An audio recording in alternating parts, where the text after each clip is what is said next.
These lectures are part of the Great Courses series. They are produced by the Teaching Company. These lectures are titled Great Authors of the Western Literary Tradition, Part 5, Neoclassical Literature and the 18th Century. The lecturer is Dr. Susan Sage Heinzelman. Dr. Heinzelman is an associate professor of English and Women and Gender Studies at the University of Texas at Austin, where she has taught since 1977 in the English department and the School of Law. She received her BA from the University of London and earned her PhD from the University of Western Ontario, Canada. Dr. Heinzelman is co-editor of Representing Women, Law, Literature, and Feminism, and the author of many articles on the representation of women in law and literature. She is also president of the Association for the Study of Law, Culture, and the Humanities. Professor Heinzelman teaches courses in literary criticism, the 18th century English novel, and feminist theory. She has won many teaching awards, including the President's Associates Teaching Award. Professor Heinzelman prepared the course guide that comes with these lectures. The course guide includes a detailed outline of each lecture, a timeline, glossary, biographical notes, and an annotated bibliography. To get the most out of this course, you may find it useful to follow along with the outlines or review them before or after each lecture.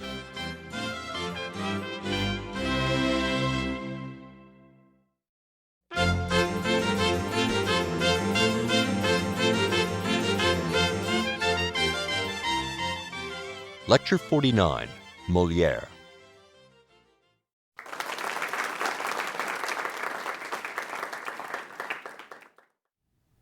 Welcome to Part 5 of the Great Authors series. My name is Susan Sage Heinzelman, and I teach English literature at the University of Texas in Austin.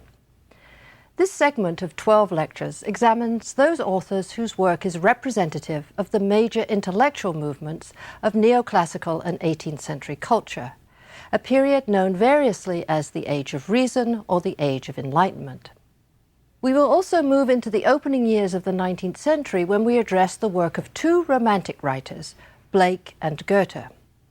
The period from 1637, when Descartes' Discourse on Method appeared, until the death of Goethe in 1832, is now referred to as the long 18th century, to acknowledge that many of the major intellectual, social, and political concerns of the 18th century find their starting point in the 17th century and still remain central to 19th century Europe.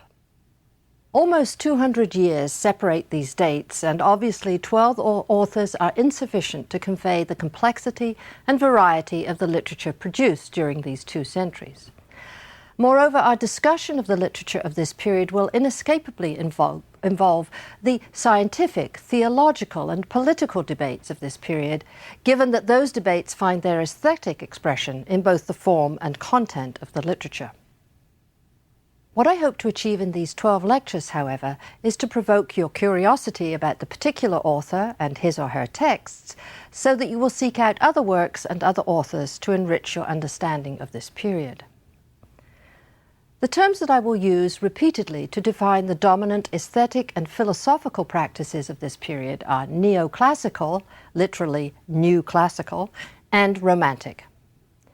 These terms cover complicated and often contradictory claims about the nature of reality and the role of humankind in constructing and reflecting that reality. There are, however, certain general principles and historical associations one can identify and which we will use to guide us through this course. I will use two major concepts to define the neoclassical period. One, the relationship between knowledge and truth, and two, the ideology of order and reason. First, knowledge and truth. René Descartes' Discourse on Method, 1637, marked a new direction for philosophical inquiry. Descartes provided a philosophical framework for the natural sciences as those first began to develop in the early 17th century. Like Galileo, Descartes rejected traditional Aristotelian philosophy based on language and inference, and insisted on the value of mathematical reasoning in the inquiry into truth. Reasoning that relied on scientific logic and the evidence of the senses, on deduction and perception. Philosophy thus joined with the new sciences like botany and anatomy to answer fundamental questions about the relationship of the individual consciousness to its world, to knowledge, and to truth. Energized by the Reformation with its radical questioning of the nature of God's truth, the scientific revolution redefined the nature of knowledge and, as importantly, the relationship of that knowledge to theology. Thus, one quality intimately associated with neoclassicism is paradoxically a break with the classical tradition, at least as far as that tradition was identified with a certain kind of inquiry into truth. Let me turn now to the second concept, the ideology of order and reason. The bloody religious and territorial struggles of the early 17th century created an intense nostalgia for peace and stability, a nostalgia associated historically with the peaceful reign of Caesar Augustus, patron of Virgil and Horace, and bringer of peace to the Roman Empire. In France, the age of Louis XIV, who lived from 1638 to 1715, seemed to many an age as glorious as the reign of Augustus. In fact, Louis was often depicted in the style of a Roman emperor. Like Augustus, Louis was a patron of the arts and sciences, encouraging a great cultural renaissance and patronizing, among others, Moliere and Racine. For the neoclassicists, the arts were at their best an expression of balance, reason, and civic virtue. These were perceived to be Greek and Roman virtues, and their form followed classical models. Order, however, never comes without its shadow, disorder, and rules imposed to contain that disorder eventually appear to many to stifle and repress the creativity necessary to the work of art. It was then in part in reaction to the repressive regulation of neoclassicism that Romanticism arose. How can we define Romanticism? I would say, somewhat reductively, but generally I think it holds true, that we might say that it represents an opposition to neoclassicism. So if neoclassicism turned to the ancient past for its models, Romanticism looked to the future as both an aesthetic and a political gesture. If neoclassicism focused on civic values, Romanticism focuses on exceptional, visionary individuals. If neoclassicism privileges order and reason, Romanticism praises the creation of new form out of disorder, the potential for revelation and revolution in madness. Clearly, neoclassicism and Romanticism each contain elements of the others. Neither is a pure aesthetic or cultural movement. We will see the tension between order and chaos, between individual rights and civic demands, between regulation and oppression, appear repeatedly in this series of lectures. Let me make one final point about these terms. Neoclassicism is a term applied by the artists to themselves as an honorific, whereas romantic was applied retroactively by the Victorians, that is, those who wished to distance themselves from the romantic sensibility. Romantic to them connoted the work of an individual, wild imagination, and therefore was not to be relied upon. Let us now turn to an example of neoclassical literature in the form of Moliere's Tartuffe, first performed in 1664.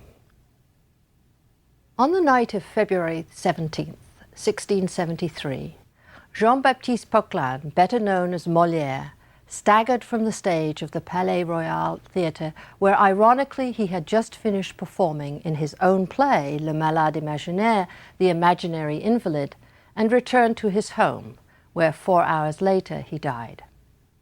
Despite repeated requests by his servants and friends, the two priests on duty at the parish of Saint-Eustache, where Moliere had been baptized, refused to hear the dying man's last confession and accept the conventional renunciation of his life as an actor required by the Church for burial in sanctified ground.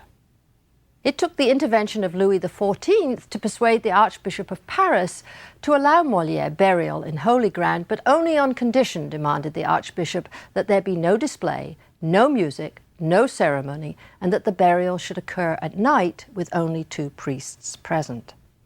Such was the lingering resentment of the Church against Moliere for what it believed was his attack upon them in his play of almost a decade before, Tartuffe.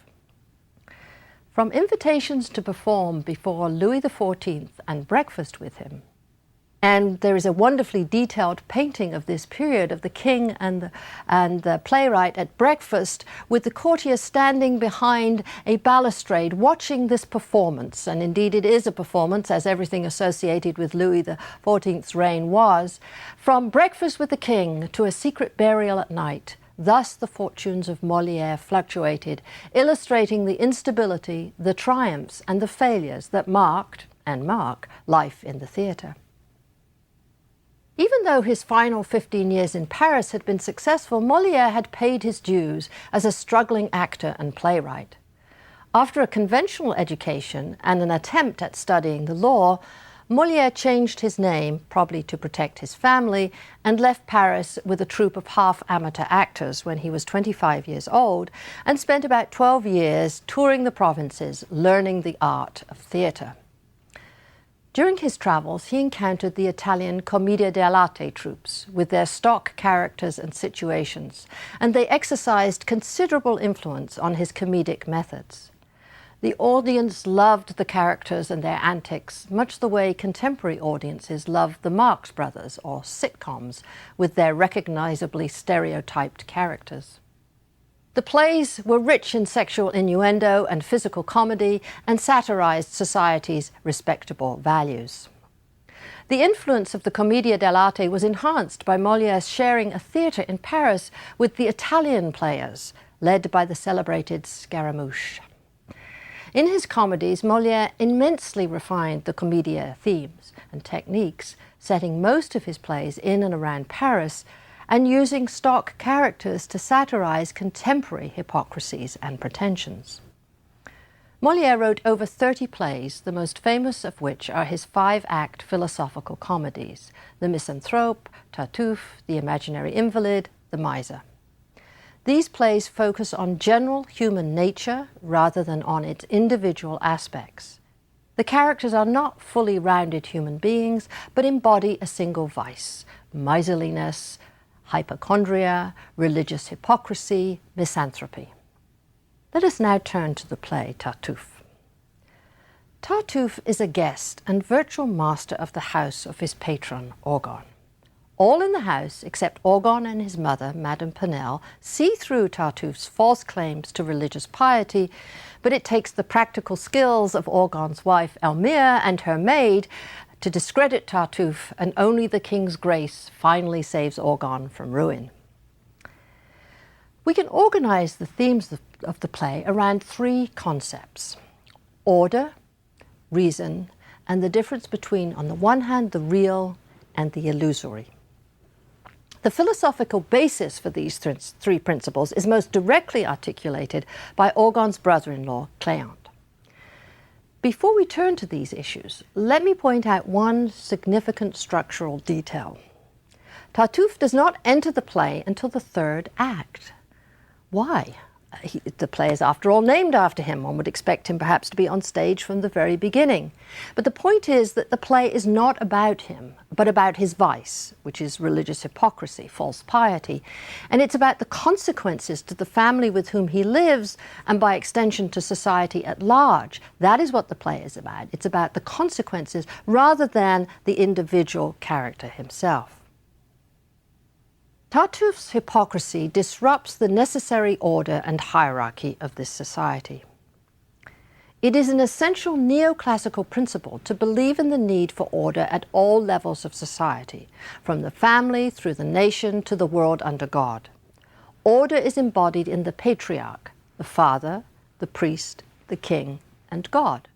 We know there is something wrong in the family order when we discover in the opening scene that Madame Pinel is leaving her son's home because she can no longer endure the irreligious behavior of its inhabitants. Her son and Tartuffe only are excepted from this general condemnation.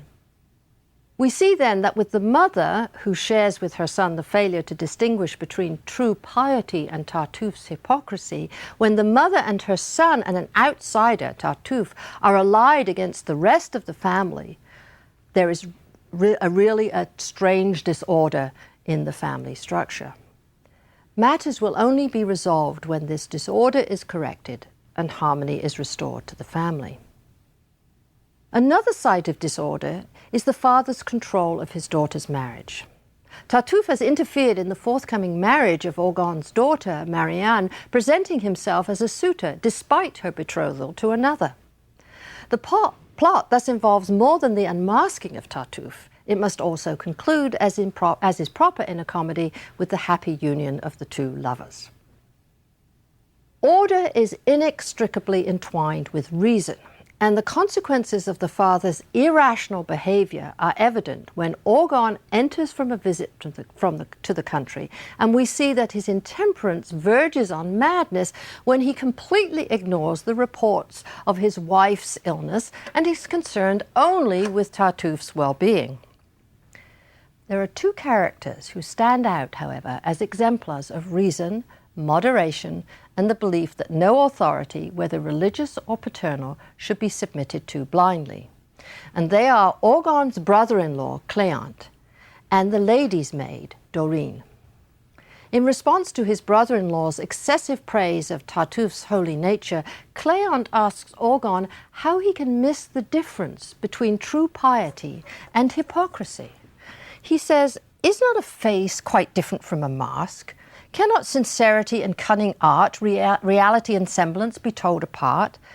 Are scarecrows just like men? And do you hold that a false coin is just as good as gold?" Of course, the irony of asking whether one can tell the real from the imitation in a play purporting to represent reality would not be lost on Moliere's audience. Indeed, one of the ancient complaints against the theatre was its capacity to deceive the audience, to make them believe that the illusion on the stage might be the equivalent of real life. It made the theatre a potentially dangerous place. Cléante also applies this philosophical argument to religious belief, suggesting that, as with the difference between the real and the false in art and life, so in religion there is a difference between the truly pious and those whose impious mummeries and hollow shows exploit our love of heaven. Cléante concludes his speech to his brother-in-law by articulating a central neoclassical belief that man acts best when he acts as nature does, with moderation and self-control. "Ah, brother, man's a strangely fashioned creature who seldom is content to follow nature, but recklessly pursues his inclination beyond the narrow bounds of moderation, and often by transgressing reason's laws perverts a lofty aim or noble cause."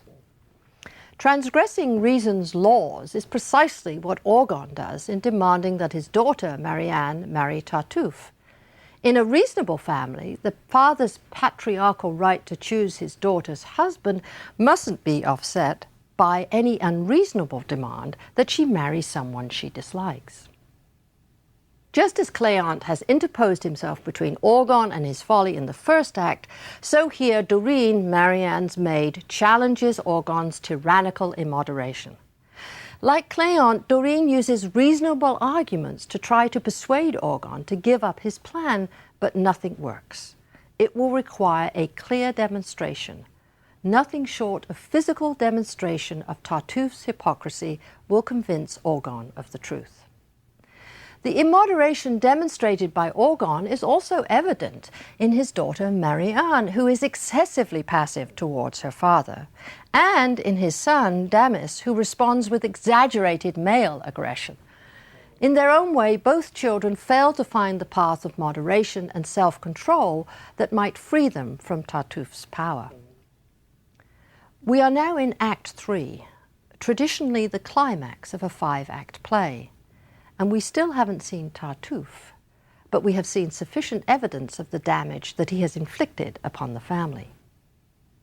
Unable to persuade Orgon through reasoned argument, Dorine and Orgon's wife Elmire, two pragmatic and reasonable women, plan to trick Tartuffe into disclosing his hypocrisy by using Tartuffe's feelings for Elmire, a role written for and frequently played by Moliere's wife. Tartuffe's first appearance in Act 3, Scene 2, then, is coincidental with the first step in his downfall, and his attempted seduction of Elmire, which occurs in Act 3, Scene 3, which is the very center point of the play, is the climax of the ascending action. From this point on, everything will conspire to unmask Tartuffe, even if he seems to have a momentary advantage. Tartuffe engages in a masterly display of rhetorical deceit, employing religious concepts to justify his lust. His downfall will come, as has Orgon's, from immoderation.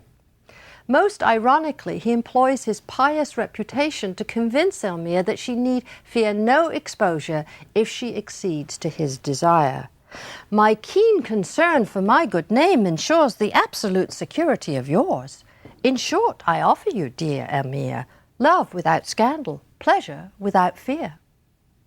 Damiste bursts in just as Elmire's plan to blackmail Tartuffe into giving up Marianne is about to succeed, and once again reason and pragmatism is contrasted with the immoderate approach. Elmire tries to reason with her son, but Damiste hears only his own grievances crying out for revenge and refuses to listen to his mother, recalling, of course, the refusal of his father, Orgon, to listen to those who would persuade him of Tartuffe's hypocrisy. "Madam," he says, "my heart is bursting with delight. And say whatever you will, I'll not consent to lose the sweet revenge on which I'm bent." Damiste demonstrates here the difference between doing what feels right, revenge, versus doing what is right and reasonable for the occasion. The former is a product of passion, the latter the product of judgment. And the difference between the two might be said to be the difference between Romanticism and neoclassicism. Damiste's failure to exercise rational control of his emotions opens the door for Tartuffe to solidify his control over Orgon, who now enters to condemn his true, if somewhat immature son, and exonerate the false, usurping son, Tartuffe. What follows in this scene is one of the best examples of comic irony in all of Moliere, as we witness the capacity of an essentially good man, Orgon, to deceive himself and bring to ruin a family over which he should exercise enlightened rule. Tartuffe confesses that he's a wretched sinner, making perfect use of the conventional Christian confession of general sinfulness. "I am," he says, "a wretched sinner, all depraved and twisted, the greatest villain that ever existed. My life's one heap of crimes which grows each minute. There's naught but foulness and corruption in it." Orgon responds to the convention as a convention. That is, he does not take it seriously precisely because the doctrine of original sin makes everyone guilty of such sinfulness. But it is actions that distinguish the genuinely pious from the hypocrite, a point that Moliere makes repeatedly throughout the play. Conventional Christian behavior, merely going through the motions of piousness, can easily be taken for holiness. The mask and the face can easily be confused if one does not judge wisely. Tartuffe's confession is stylized ritual, a piece of theatre. And once again, the audience is reminded that they too are being deceived by the appearance rather than the reality of lived experience. With supreme comic irony, Tartuffe insists that Orgon should trust his son rather than himself. "Why, after all, should you have faith in me? How can you know what I might do or be? Is it on my good actions that you base your favor? Do you trust my pious face? Ah, no, don't be deceived by hollow shows." Given Orgon's false understanding of Tartuffe and his own immoderate passions, it follows that his reasoning will be perverse and will lead him to the wrong conclusions. Tartuffe's pleading for Damiste only convinces Orgon of his son's guilt, and he sees himself along with Tartuffe as victimized by his family. His irrationality leads him to insist that Tartuffe will marry Marianne and that Damiste is to be disinherited in favor of his new son, Tartuffe. In fact, Orgon does not intend to wait until he is dead to disinherit his son, but immediately draws up the deed to transfer his property to Tartuffe. Thus, the disorder in the family is complete, with the father himself dismantling the hierarchy of authority and inheritance that secures the stability of the family and, by extension, society. such behavior has distressing and dangerous implications for those other fathers, priest, king, and god, who exist outside of the family. Reasoned discourse has failed with Orgon, and so it will now take the evidence of the senses, that is, empirical evidence, to convince him of the reality of Tartuffe's hypocrisy. With Orgon's abnegation of his authority, the two women, Elmire and Dorine, must move to restore the house to order. Only physical proof will convince Orgon, and so Elmire hides him under the table while she encourages Tartuffe's attentions. This is a wonderful scene, usually played with great slapstick humor, because poor Orgon takes a very, very long time to be convinced of Tartuffe's deceit, and Elmire is practically naked by the time Orgon emerges from under the table and confronts Tartuffe. Now Orgon finally comprehends Tartuffe's nature, but it is too late. His house and all in it belongs to Tartuffe, including incriminating evidence of Orgon's involvement with an enemy of the king, which Tartuffe has turned over to the king. We are now in Act 5, and since this is a comedy, we know that order must be restored and reasonable heads must prevail. Orgon now reviles Tartuffe as much as he had formerly adored him. He says he's going to persecute pious men worse than Satan could. And once again, Cléante must remind his brother-in-law to find the middle path and cultivate a sober moderation. There seems no hope of any reasonable resolution to Orgon's dilemma from within the family. After all, the dilemma has been brought on the family by Orgon himself. But resolution does come from outside, from the king. "Sir, all is well, rest easy and be grateful," says the king's messenger. "We serve a prince to whom all sham is hateful, a prince who sees into our inmost hearts and can't be fooled by any trickster's arts." In other words, a prince, a father, who knows the difference between hollow shows and the real thing, between reason and passion. Forgiving Orgon his formal betrayal, the king, acting with discernment and sovereign reason, and a sovereign's reason, as the enlightened monarch and father of his people, sentences Tartuffe to prison and restores Orgon's property to him. What we have witnessed in the play is the struggle between passion and reason, between false piety and true faith.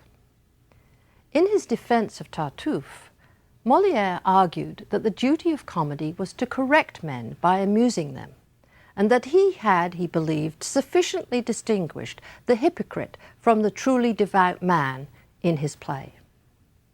Moliere's belief in progress through education and the development of man's rational faculties foreshadows the insistence by central figures of the Enlightenment on the power of literature to bring about a republic of letters, that is, a state of enlightenment enjoyed by those freed from superstition and tyranny. Moliere's insistence that arbitrary authority, particularly of the religious kind, must not be preferred over rational, individual experience, explains his popularity with the radicals of the French Revolution some 100 years later. Indeed, those same French revolutionaries retrieved Moliere's body and returned it to the Pantheon, or at least took it to the Pantheon, where it was placed in a place of honor.